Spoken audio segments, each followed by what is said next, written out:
अगर फिरदौस बर ज़मी आए अमियस तमियस तमियस। जी हाँ, धरती में अगर कहीं स्वर्ग है तो यही है, यही है, यही है। ये शब्द थे कश्मीर को लेकर मुग़ल शासक जहांगीर के, और बिल्कुल ही सही बैठते हैं शब्द। दुनिया में कहीं स्वर्ग है तो वो कश्मीर में ही है। खूबसूरत वादियाँ जो हिमालय की गोद में बसी हुई हैं, इनकी खूबसूरती का तो कोई जवाब ही नहीं है। चाहे वो श्रीनगर हो, गुलमर्ग हो, डल झील हो, इसकी खूबसूरती तो देखते ही बनती है। लेकिन जितनी ही ये खूबसूरत जगह है उतनी ही विवादित भी है, क्योंकि इसका विवादों से नाता बहुत पुराना है। चलिए आज बात करते हैं इसी कश्मीर के बारे में, और आपको इसके बारे में पूरी डिटेल बताते हैं।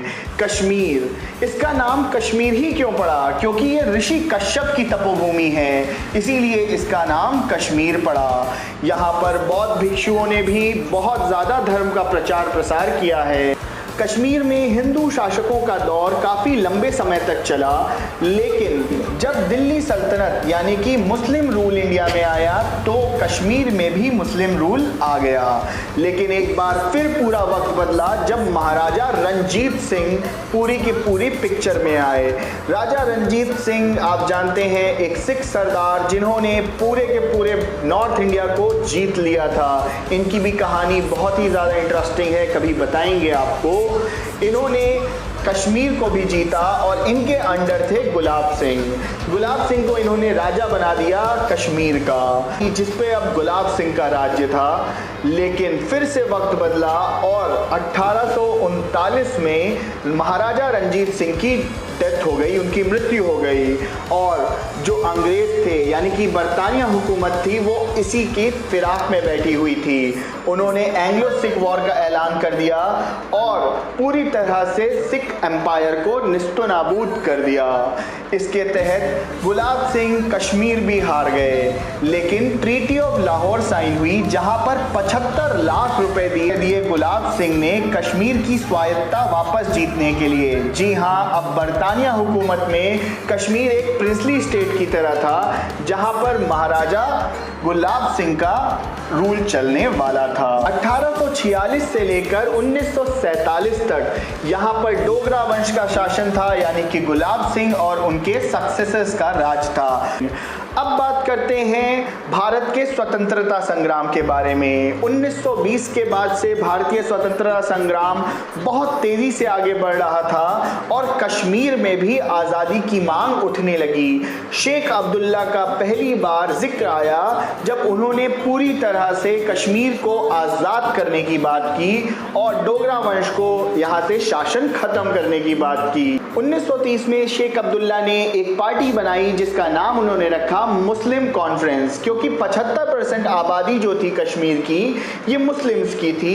समय के साथ उन्हें लगा कि मुस्लिम्स के अलावा यहाँ पर सिख भी हैं, हिंदू, सबको साथ में लेकर चलना चाहिए। इसीलिए इन्होंने नेशनल कॉन्फ्रेंस रख दिया और मुस्लिम कॉन्फ्रेंस नाम को चेंज। लेकिन महाराजा रणजीत सिंह को शेख अब्दुल्ला की कोई भी बात बिल्कुल भी अच्छी नहीं लगी और उन्होंने पहली बार 1930 में उन्हें जेल में बंद कर दिया। कहा जाता है जवाहरलाल नेहरू और शेख अब्दुल्ला के बहुत ही घनिष्ठ मित्रता के संबंध थे और शायद इन्हीं संबंधों के कारण से कश्मीर विवाद का भी जन्म हुआ, जो आज तक भारत को नासूर की तरह चुभ रहा है। 1947 में जब भारत आज़ाद होने वाला था, उस समय से लेकर आज तक कुछ गलतियां हैं जो जवाहरलाल नेहरू और उस समय की तत्कालीन सरकार की थी, जो आज तक हमें नासूर बन के चुभ रही है। उससे पहले बात करते हैं 1935 की। पहली बार यहाँ पर कॉन्स्टिट्यूएंट असेंबली के लिए चुनाव हुए, जिसमें नेशनल कॉन्फ्रेंस कुछ भी कमाल नहीं कर पाई। लेकिन 1939 में नेशनल कॉन्फ्रेंस ने पहली बार चुनावों में यहाँ पर जीत हासिल करी और महाराजा हरि सिंह की सत्ता अब डामाडोल होने लगी, क्योंकि बाहर से जवाहरलाल नेहरू भी शेख अब्दुल्ला का साथ दे रहे थे। अब बात करते हैं 15 अगस्त 1947 की, जब भारत आज़ाद हुआ। जब भारत आज़ाद हुआ तो कश्मीर को भी आज़ाद करने की मांग बहुत तेज़ी से बढ़ रही थी, लेकिन कश्मीर देश का एक ऐसा हिस्सा था जिसने अपने आप को स्वायत्त रखने का निश्चय किया और इन्होंने यहाँ पर ना पाकिस्तान के साथ जाने का और ना ही हिंदुस्तान के साथ जाने का निर्णय किया। एक रेफरेंडम कराया जाए जहाँ पर जम्मू एंड कश्मीर, जूनागढ़ और हैदराबाद में। तभी 1947 में भारत की आज़ादी के बाद ही 2 महीने के अंदर पाकिस्तान ने अक्टूबर में कश्मीर में अटैक कर दिया। सोल्जर सफ़ेद कपड़ों में कबायली बनकर जम्मू एंड कश्मीर पे अटैक किए और बहुत ज़्यादा खून खराबा फैला दिए। इस खून खराबे के कारण से जम्मू एंड कश्मीर में बहुत ज़्यादा अशांति फैल गई। फिर महाराजा हरि सिंह ने भारत से मदद की डिमांड करी। तभी पटेल ने एक शर्त रखी कि आप भारत के साथ सम्मिलित हो जाइए और हम आपकी पूरी मदद करेंगे।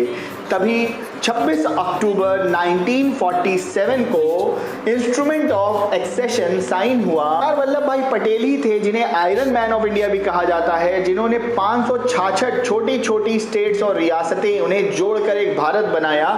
नहीं तो भूखंडों के छोटे माया जाल में भारत फैल गया होता, बिखर गया होता। ये विवाद सुलझने की स्थिति पर था, लेकिन नेहरू की एक बहुत बड़ी गलती के कारण से ये विवाद सुलझ नहीं पाया।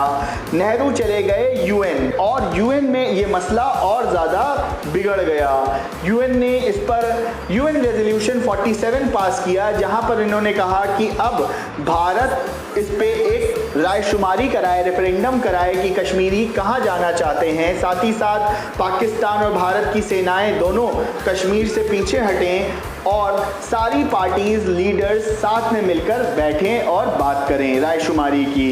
लेकिन आज तक वो नहीं हो पाया।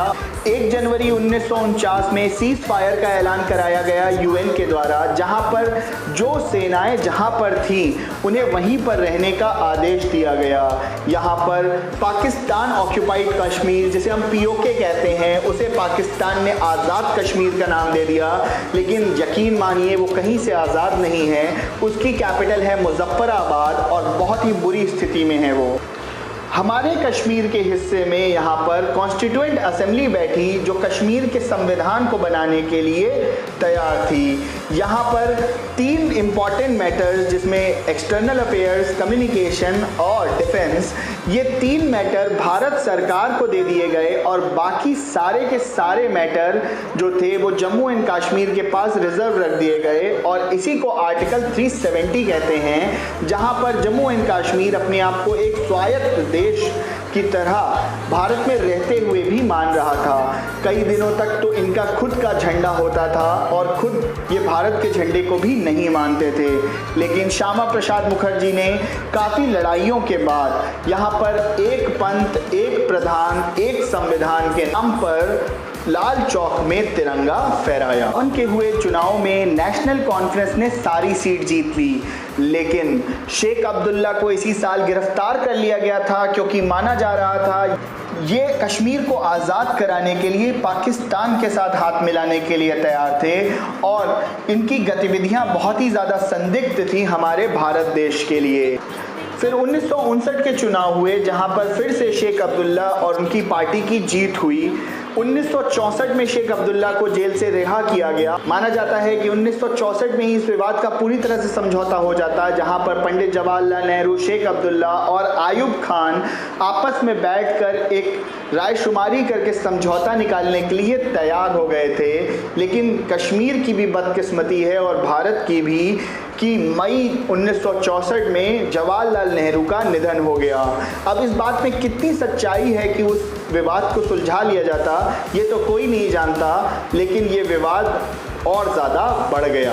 अब बात करते हैं चाइना की एंट्री के बारे में। 1962 में जब चाइना और इंडिया की लड़ाई हुई तो उस समय चाइना भी एक पार्टी बन गया कश्मीर में, और उसी समय 1963 में पाकिस्तान ने अपना एक काराकोरम का हिस्सा, जिसे ट्रांस काराकोरम बोलते हैं, उसे चाइना को गिफ्ट में दे दिया था, क्योंकि पाकिस्तान को चाइना से अपनी लॉयल्टी को दिखाना था। अब 1965 में पाकिस्तान ने फिर से अटैक किया कश्मीर पर, लेकिन इस बार भारतीय सेना पूरी तरह से मुस्तैद थी। चाइना की हार के बाद भारतीय सेना बदला लेने के लिए तैयार थी और पाकिस्तानियों को बुरी तरह से हराया। उस समय ताशकंद समझौता हुआ, जहां पर लाल बहादुर शास्त्री की रहस्यमय परिस्थितियों में मृत्यु हो गई और उसके बाद इंदिरा गांधी आ गई सरकार में। 1965 से लेकर 1975 का समय इंदिरा गांधी ने बहुत ही ज़्यादा कहर बरपाया शेख अब्दुल्ला पे, क्योंकि शेख अब्दुल्ला जो थे ये बहुत ज़्यादा ही एंटी नेशनल, एंटी इंडियन काम कर रहे थे और इनको अरेस्ट करवा लिया गया। साथ ही साथ नेशनल कॉन्फ्रेंस को पूरी तरह से एक बैन ऑर्गेनाइजेशन घोषित कर दिया गया। 1971 में फिर से पाकिस्तान के साथ भारत का एक युद्ध हुआ, जहां पर भारत ने पाकिस्तान के 2 टुकड़े कर दिए और नया बांग्लादेश बना दिया। जब बांग्लादेश का गठन हुआ उसके बाद 1972 में शिमला एग्रीमेंट साइन हुआ, जिसमें डिसाइड किया गया कि अब इंडिया और पाकिस्तान बायलैटरली कश्मीर का मुद्दा सुलझाएंगे और इसमें कोई भी तीसरी पार्टी नहीं आएगी। लेकिन पाकिस्तान को तो आप जानते ही हैं कि वो समय बदलते ही बदल जाता है और वो फिर से इस रेजोल्यूशन से पलट गया और इस रेजोल्यूशन के पलटने से बहुत ज़्यादा किरकिरी हुई इंदिरा गांधी की भी। 1975 में इंदिरा और शेख अब्दुल्ला के बीच में एक एकॉर्ड साइन हुआ, जिसे शेख इंदिरा एकॉर्ड के नाम से भी जाना जाता है। इसमें रेफरेंडम की बात यानी रायशुमारी की बात पूरी तरह से नकार दी गई और कहा कि अब भारत का अभिन्न अंग बनकर ही कश्मीर रहेगा और नेशनल कॉन्फ्रेंस को फिर से चुनाव लड़ने की इजाज़त होगी। साथ ही साथ यहाँ पर वो भारत से कभी अलग नहीं होंगे, लेकिन आर्टिकल 370 इनके संविधान का हिस्सा रहेगा। इस प्रपोजल को शेख अब्दुल्ला ने बहुत जल्दी से स्वीकार कर लिया, क्योंकि उन्हें जेल से भी बाहर आना। बहुत ही इंटरेस्टिंग फैक्ट बताता हूँ, 1965 तक जम्मू एंड कश्मीर में मुख्यमंत्री कोई नहीं होता था, वहां पे सीधा प्राइम मिनिस्टर होते थे और जो गवर्नर होते थे उन्हें सदर रियासत का एक टाइटल दिया हुआ था। जब 1977 के चुनाव हुए तो नेशनल कॉन्फ्रेंस की बहुत बड़ी जीत हुई, शेख अब्दुल्ला बन गए चीफ मिनिस्टर, जो उनका एक बहुत बड़ा उद्देश्य था। उसके बाद इंडिया में अंदर ही अंदर अलग चीजें चल रही थी, यहाँ पर इमरजेंसी लगाई इंदिरा गांधी ने और उनकी सरकार गिर गई। अब शेख अब्दुल्ला ने फिर से कम्युनलिज्म का रास्ता अपनाया, यानी कि इस्लाम को प्रमोट करने का रास्ता अपनाया। उन्होंने 2500 गाँव के नाम चेंज कर दिए और उन्हें मुसलमानों के नामों पर रख दिया, यानी मुस्लिम रूलर्स और मुस्लिम स्कॉलर्स के नाम पर रख दिया और हिंदुओं को यहाँ पर पहली बार प्रताड़ित करने का काम स्टार्ट हो गया। यहाँ पे अभी तक जितनी भी एक्टिविटीज हो रही थी ये नॉन वायलेंट एक्टिविटीज थी, लेकिन 1980 के बाद यहाँ पे वायलेंस स्टार्ट होता है। 1982 में शेख अब्दुल्ला का निधन हुआ और फारूक अब्दुल्ला आ गए गवर्नमेंट में और इसमें एक बहुत बड़ा डेवलपमेंट हुआ 1987 में, यानी 1987 में। कहा जाता है यही एक दौर था जहां से हिंसा की शुरुआत हो गई भारत और कश्मीर के अंदर। यहां पर नेशनल कॉन्फ्रेंस और इंडियन नेशनल कांग्रेस दोनों ने हाथ मिलाकर चुनाव लड़ा और इनके खिलाफ चुनाव लड़ रहे थे Muslim United front. Basically Muslim United front जो था ये एक बहुत सारी पार्टीज का समूह था जो आपस में मिलकर लड़ रहे थे इसके खिलाफ, नेशनल कॉन्फ्रेंस और कांग्रेस के खिलाफ। लेकिन कहा जाता है इनको जानबूझकर गलत तरीके से कॉन्स्पिरेसी करके हरा दिया गया। इस चुनाव में हार के बाद जो बड़े बड़े लीडर्स थे जिनकी यहाँ पर हार हुई, उन्होंने पूरी तरह से डेमोक्रेटिक वे यानी कि संवैधानिक जो वे था उसको छोड़ दिया और हिंसा के रास्ते को अपना लिया। इसमें आपने यासीन मलिक का नाम सुना होगा, सैयद सलाउद्दीन, सब ने चुनाव उस समय लड़े थे, लेकिन चुनाव में धांधली के बाद इन्होंने पूरी तरह से कॉन्स्टिट्यूशनल मेजर को छोड़ने का मन बना लिया। साथ ही साथ यहाँ पर जो पाकिस्तान है इसने भी अपनी पॉलिसी को चेंज कर दिया और यहाँ पर इसने मिलिटेंसी का रास्ता अपना लिया। ऑपरेशन टोपैक इसको लॉन्च किया जियाउल हक ने। इसे कहते हैं पॉलिसी ऑफ 1000 कट्स, मतलब इंडिया को इतना कट्स दो, इतना परेशान करो कि आज़ाद कश्मीर ये अपने आप कर दें। इन्होंने मिलिटेंसी को बढ़ाने का काम किया और जो युवा थे, जो कश्मीर के लोग थे, वो भी इनकी तरफ झुकाव रखने लगे। मुजफ्फराबाद जो मैंने आपको बताया था पाकिस्तान अधिकृत कश्मीर यानी पीओके का, आज़ाद कश्मीर जो ये बोलते हैं उसका हिस्सा है, वहाँ पर कैंप लगाने लगे ये, जहाँ पर ये ट्रेनिंग देते थे, हथियार देते थे युवाओं को कि जाएं और वो भारत सरकार के खिलाफ लड़ें। और ये बहुत ही ज़्यादा हिंसक दौर था जो इंडिया में आया। इसके बाद 1999 की कारगिल लड़ाई हुई और इस लड़ाई में भी पाकिस्तान का बुरी तरह से शिकस्त हुआ। पर फिर से मिलिटेंट एक्टिविटीज़ बहुत ज़्यादा बढ़ने लगी और बुरहान वानी, इसका नाम तो आप सभी जानते हैं, ये हिजबुल का कमांडेंट था जो 23 साल की छोटी सी उम्र में ही बहुत ज़्यादा पॉपुलर हो गया था, क्योंकि इसने स्टोन पेल्टिंग और यहाँ पर मोबाइल फ़ोन का यूज़, जिसमें ये व्हाट्सएप वगैरह का यूज़ करके लोगों को भड़काना, अपने मैसेजेस को पहुँचाना और बहुत ज़्यादा चीज़ों को फैला रहा था। इसी वजह से इसका एनकाउंटर किया गया। इसके एनकाउंटर को पाकिस्तान ने काला दिवस यानी मार्टियर डे के नाम से भी घोषित कर दिया और 15 जुलाई हर साल इन्होंने मार्टियर डे मनाने का निश्चय किया। भारत सरकार को ये बिल्कुल ही नागवार गुजरा और उसके बाद तो स्टोन पेल्टिंग और पत्थरबाजी की घटना बहुत ज़्यादा बढ़ गई। फिर भारत सरकार ने 5 अगस्त 2019 को एक बहुत बड़ा निश्चय लिया, जहां पर इन्होंने आर्टिकल 370 को पूरी तरह से वॉयलेट कर दिया, पूरी तरह से ख़त्म कर दिया और Jammu and Kashmir reconstitution act बनाया, जहां पर जम्मू एंड कश्मीर और लेह लद्दाख को डिफरेंट यूनियन टेरिटरीज में तोड़ दिया। साथ ही साथ विधानसभा को पूरी तरह से भंग कर दिया और पूरी तरह से नया परिसीमन करने की बात की गई, जहां पे नई नंबर ऑफ सीट्स बनेंगी और फिर यहां पर चुनाव होगा। अब उम्मीद कर सकते हैं कि एक फिर से नई बहार आएगी जो कश्मीर में कश्मीरियत लेकर आएगी, जहां पर कोई कम्युनल दंगे नहीं होंगे। आई होप आज का वीडियो आपको अच्छा लगा। वीडियो अच्छा लगा तो जल्दी से इसको लाइक कर दीजिए, चैनल को सब्सक्राइब कर लीजिए, सब्सक्राइब कर चुके हैं तो शेयर करिए, साथ ही साथ बेल नोटिफिकेशन दबाना ना भूलें, जिससे लेटेस्ट सारे नोटिफिकेशन मिल जाएं जैसे ही वीडियो अपलोड होती है। अपना ख्याल रखें, अपने देश का भी। जय हिंद, जय भारत, थैंक यू।